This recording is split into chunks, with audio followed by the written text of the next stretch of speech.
50 at 50. All right, we're diving into your emailed questions. So for those of you who wrote questions to support at shegetsit.com, we are diving in. And the first one is from Teresa, who starts off with, happy birthday and welcome to the club. Thank you, Teresa. That is so sweet of you to say. The club of 50, for those of you who are wondering. She says, recently turned 55, exclamation point. Menopause is kicking my butt. I totally get that. But less so than my non-exercising friends. Stay active and give grace. Awesome advice, Teresa. Thank you. She got a little smiley emoji. And then she adds, challenged by my stress eating, ... What do you do to stop the stress eating? For most of us, I think we can relate to this, stress eating. Most women I know, irrespective of their age, have done what I call emotional eating at one point or another in their lifetime. Can you relate? Hello? Some of you are like, with both hands, yes. So emotional eating is something that so many women and men struggle with.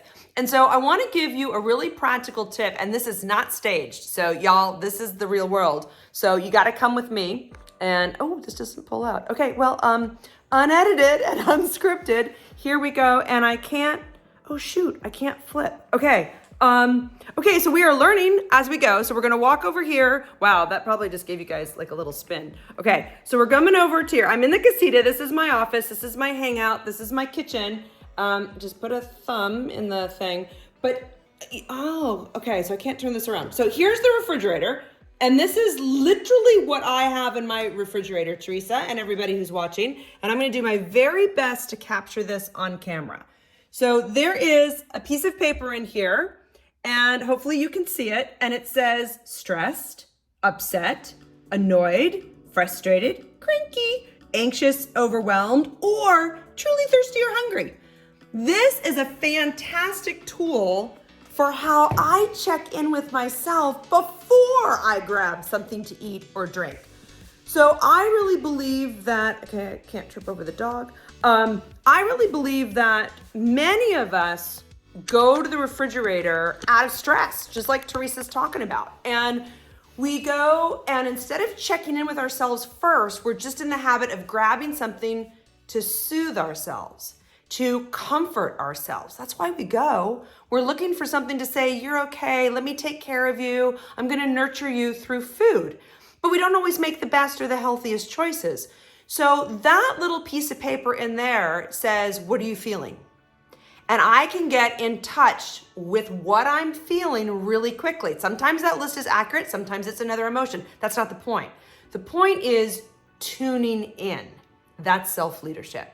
So the minute that I tune in and I say, yeah, I am overwhelmed. Or a lot of times I go to the fridge when I'm stuck creatively. Like I can be in the middle of writing a blog or an article and I'm like, oh, what's the next thing? How do I want to say this? How do I want to word it? Oh, I know, a piece of chocolate will actually give me the answer to that.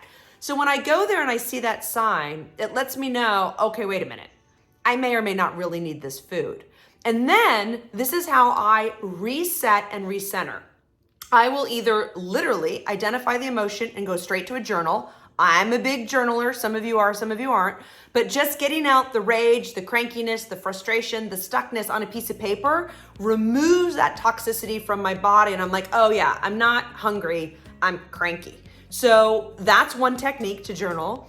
One of the other really great things to do, which resets my physiology and my chemistry, is to do a very quick deep breathing meditation. So I'll put my hands on my kind of like right below my navel and I'll say, deep breath, may you be well, may you be free from suffering, may you be centered. And I'll do that right below my navel, I'll do it over my heart center, I'll do it over my mind, and then I'll do it over my crown. And just those 4 deep breaths, so like navel, heart, mind, and crown, just gives me a break to realize, yeah, I'm not hungry, I'm not thirsty, I don't need to stress eat, I need to actually manage my stress. Again, so much emotional eating is around looking for comfort, seeking that nurturing, seeking that soothing that we're craving. So sometimes I'll just walk down the hall and be like, Scott, I need a hug. Then there are other times where I want to reset my physiology and I'll actually go for a walk. And you even mentioned it in your email. You said, you know, you're doing better in menopause than your non-exercising friends. Exercise is huge.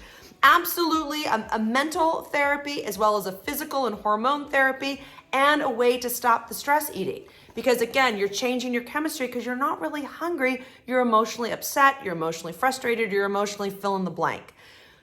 I hope this helps. I think, Teresa, that you and probably thousands of women have experienced emotional eating, and hopefully one of these 4 tips will actually help somebody to just get in touch with themselves and get recentered about where they are, so that then they can make a conscious choice. And I want to kind of end with this on kind of not a juxtaposition, but I'm not saying don't enjoy the chocolate. Okay, I just want to make sure I'm really clear with that. It's totally okay to enjoy the chocolate. I just want you to do it from a place of conscious choice, and you know that you're actually doing something good for yourself instead of it's just a reaction to all of your stress. All right, from my heart to yours, 50 at 50, hugs.